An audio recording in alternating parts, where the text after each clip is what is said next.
আসসালামু আলাইকুম এভরিওয়ান, আশা করি আপনারা সকলে ভালো আছেন। আজকে আপনাদের মাঝে আলোচনা করব কিভাবে বাইন্যান্স P2P থেকে রেস্ট্রিকশন অথবা যদি সাসপেন্ড করা হয় তাহলে সেটা কিভাবে রিমুভ করবেন। ভিডিওটা একটু লং হতে পারে, সবাই ধৈর্য সহকারে দেখেন, তাহলে আশা করি আপনারা বুঝতে পারবেন। ভিডিওটা সবাই দেখবেন, যাদের অ্যাকাউন্ট রেস্ট্রিকশন আছে তারা তো দেখবেনই, আর যাদের নাই তারাও দেখবেন, কারণ বাইন্যান্স কিন্তু যখন তখন P2P তে হালকা সমস্যা হলে কিন্তু রেস্ট্রিকশন দিয়ে দেয়, তখন কিন্তু আপনাদের ভিডিওটা কাজে লাগবে। এই জন্য আপনারা সবাই দেখবেন। তো আরেকটা বিষয় ভিডিও শুরু করার আগে বলে নিই, সেটা হলো বাইন্যান্স P2P তে যখন আমরা বাই সেল করি তখন হয় বিকাশের মাধ্যমে করি, নাইলে নগদের মাধ্যমে করি, না হলে ব্যাংকের মাধ্যমে করি। তো আপনি যার মাধ্যমেই করেন না কেন আপনার কিন্তু একটা স্টেটমেন্ট লাগবে, চাই সেটা বিকাশের হোক অথবা নগদ হোক অথবা ব্যাংকের হোক। কারণ বিকাশ নগদের যদি তাদের সার্ভিস সেন্টারে যান সরাসরি তাহলে তো ওখানে যেয়ে নিয়ে আসতে পারবেন, না হলে কিন্তু তাদের হেল্পলাইনে ফোন করে কথা বলে নিতে পারবেন সরাসরি, তারা আপনার জিমেইলে পাঠিয়ে দেবে। তো ওই পিডিএফটা প্রথমে ম্যানেজ করবেন। এরপরে কিন্তু পিডিএফ লাগবে, ছবি তোলা হলে হবে না, অবশ্যই কিন্তু পিডিএফ লাগবে, পিডিএফ আপলোড করতে হবে ফিল করার সময়।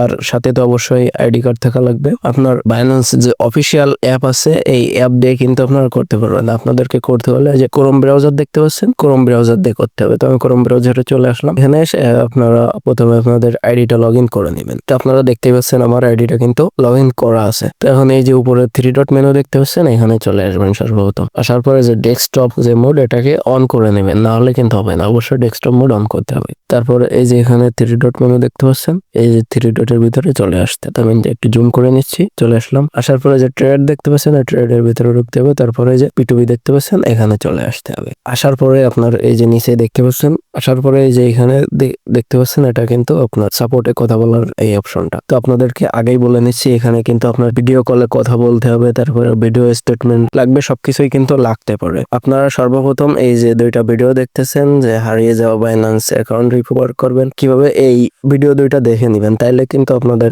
মানে বাইন্যান্স সাপোর্ট সম্পর্কে, তারপরে স্টেটমেন্ট ভিডিও কেমন কি এই সম্পর্কে একটা ধারণা চলে আসবে। আপনারা যদি না দেখেন তাহলে কিন্তু অবশ্যই ভিডিওটা আগে দেখে নিবেন, নিলে কিন্তু আপনারা একটা বেসিক ধারণা পেয়ে যাবেন। তারপরে এবার বাইন্যান্সে চলে আসলাম। আসার পরে যে সেন্টারে চলে আসবেন, এই যে যেটা দেখতে পাচ্ছেন এখানে ঢুকতে হবে। তো এখন আমি আপনাদেরকে মুখে বলে দিচ্ছি, আমার আইডিতে কিন্তু কোনো রেস্ট্রিকশন নেই। আমি যদি ঢুকি তাহলে কিন্তু ওখানে ঢুকলে কোনো কিছু দেখাবে না। আমি আপনাদেরকে মুখে বলে দিচ্ছি, সেটা শুনে যদি আপনারা ফলো করেন তাহলে কিন্তু হবে। তো সর্বপ্রথম আপনারা মেসেজ দিবেন, দিলে কিন্তু বটে রিপ্লাই দিবে, দিয়ে আস্তে আস্তে আপনার কথা বলতে থাকবেন। বলতে বলতে এক পর্যায়ে বলবেন যে I want to talk with customer care, এইভাবে বলে আপনার কাস্টমার কেয়ার আনবেন। শুরুতেই কিন্তু কাস্টমার কেয়ারের কথা বললে কিন্তু কাস্টমার কেয়ার আসবে না। তো আপনারা একটা মানে বটের সাথে কথা বললে তারপর পরে যে বলবেন I want to talk with customer care, তারপরে এবার বলবেন যে আপনার কি সমস্যা, সেটা বলবেন যে আমার P2P সাসপেন্ড করা হয়েছে বা রেস্ট্রিকশন দেওয়া হয়েছে। তারপরে তাদের স্ক্রিনশট দিবেন, দিলে কিন্তু পরে যে আপনার স্টেপ বাই স্টেপ কি করতে হবে সেটা আপনারা দেখাই দিবে। ওখানে যা যা লাগবে সেটা তো বলে দিলেও, আইডি কার্ড লাগবে, ভিডিও কলে কথা বলা লাগবে, আর আপনার যে স্টেটমেন্ট যে পিডিএফ ওইটা কিন্তু লাগবে। এগুলো আপনারা সংগ্রহ করবেন, করে তাদের সাথে কথা বলবেন। কোনো কিছু না বুঝলে কিন্তু তাদের স্ক্রিনশট করে করে দেওয়া যায়, তো আপনারা সেখান থেকে স্ক্রিনশট করে করে দিবেন, তারা কিন্তু আপনার স্টেপ বাই স্টেপ সবকিছু বুঝাই দিবে। দিলে দেখবেন আপনার 5-7 দিনের ভিতরে আপনার এটা সাসপেনশনকে তারা উঠাই নেবে। দুঃখিত, আমি যেহেতু আমার অ্যাকাউন্ট সঠিক আছে এই জন্য পরিপূর্ণ প্রসেসটা দেখাইতে পারলাম না, তবে আমি যেভাবে বলেছি আপনারা যদি সেইভাবে করেন তাহলে কিন্তু আপনার অ্যাকাউন্টের সাসপেনশন বলেন আর রেস্ট্রিকশন বলেন সবকিছু কিন্তু চলে যাবে। তো আশা করি আপনাদের ভিডিওটা ভালো লেগেছে। যদি ভালো লাগে ভিডিওতে একটা অবশ্যই লাইক করবেন এবং কমেন্ট করবেন যে আপনার অ্যাকাউন্ট ফিরিয়ে আনতে পেরেছেন কিনা। তারপরে আমাদের চ্যানেলটা সাবস্ক্রাইব করে দিবেন। এ ধরনের আরো গুরুত্বপূর্ণ ভিডিও পাওয়ার জন্য সবাইকে ধন্যবাদ।